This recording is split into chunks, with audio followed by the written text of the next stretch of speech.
प्रिय राम मंदिर क्षेत्र के निवासियों, सादर नमस्कार।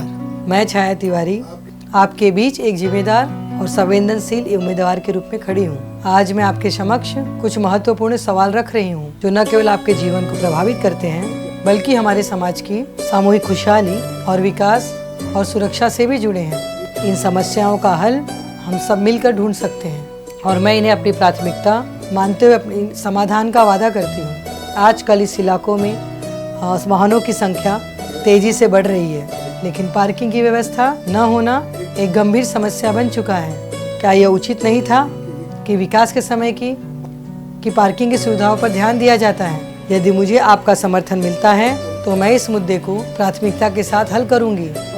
सुनिश्चित करूंगी कि आपके पास सुरक्षित और व्यवस्थित पार्किंग स्थान हो जिससे जाम और अव्यवस्था की समस्या से निजात मिल सके।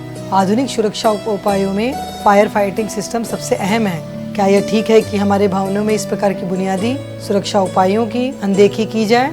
मैं वादा करती हूँ कि सभी भवनों में उचित फायर फाइटिंग व्यवस्था की जाएगी और सुरक्षा के सभी मानकों को सुनिश्चित किया जाएगा। स्वच्छता और स्वास्थ्य हमारा अधिकार है। इस क्षेत्र में गंदगी और प्रदूषण के बीच रहना पड़े, विशेष रूप से R1 से R8 तक की भवनों में हवा, रोशनी और स्वच्छता की कमी हो रही है, जिससे जीवन की गुणवत्ता प्रभावित हो रही है। मैं यह सुनिश्चित करूंगी कि यहाँ का वातावरण शुद्ध हो ताकि आप सभी एक स्वस्थ जीवन जी सकें। हमारे बच्चों का भविष्य सुरक्षित और उज्जवल होना चाहिए। क्या यह सही है कि इस इलाकों में बच्चों के लिए शिक्षा की बुनियादी सुविधाएं ही नहीं हो?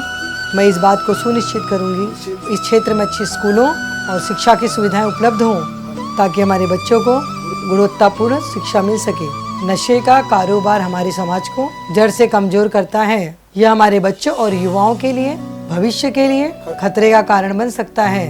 क्या यह उचित है कि इस क्षेत्र में इस प्रकार का कारोबार खुलेआम चलता रहे? मैं कड़े कदम उठाऊंगी और आपके सहयोग से इस नशे के कारोबार पर अंकुश लगाने की पूरी कोशिश करूंगी।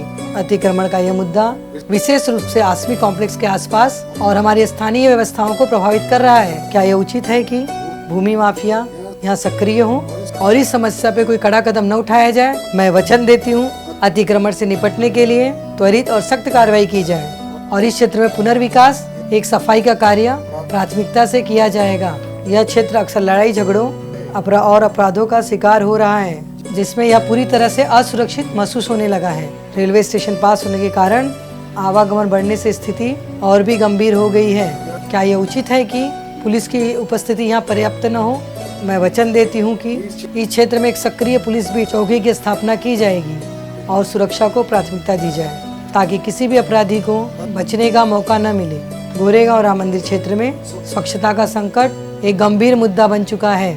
मैं संकल्पित करती हूँ यहाँ स्वच्छता की व्यवस्था में सुधार लाया जाएगा। इसे महाराष्ट्र के सबसे स्वच्छ और मॉडल क्षेत्र के रूप में स्थापित किया जाएगा। निवासियों, इन सवालों का उत्तर केवल एक दिशा में हो सकता है, एक सुरक्षित, समृद्ध और खुशहाल गोरेगांव राम मंदिर क्षेत्र बने।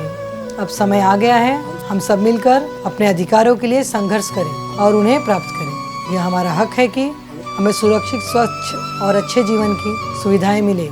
मैं आपको विश्वास दिलाती हूँ कि मैं आपके हर मुद्दों को गंभीरता से लेकर हल करने के लिए प्रतिबद्ध हूँ।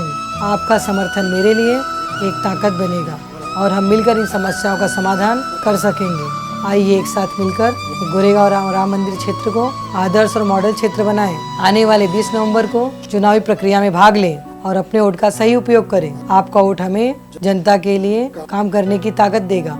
आपका सहयोग हमारे लिए प्रेरणा का स्रोत है। जय हिंद, जय महाराष्ट्र, जय गोरेगांव।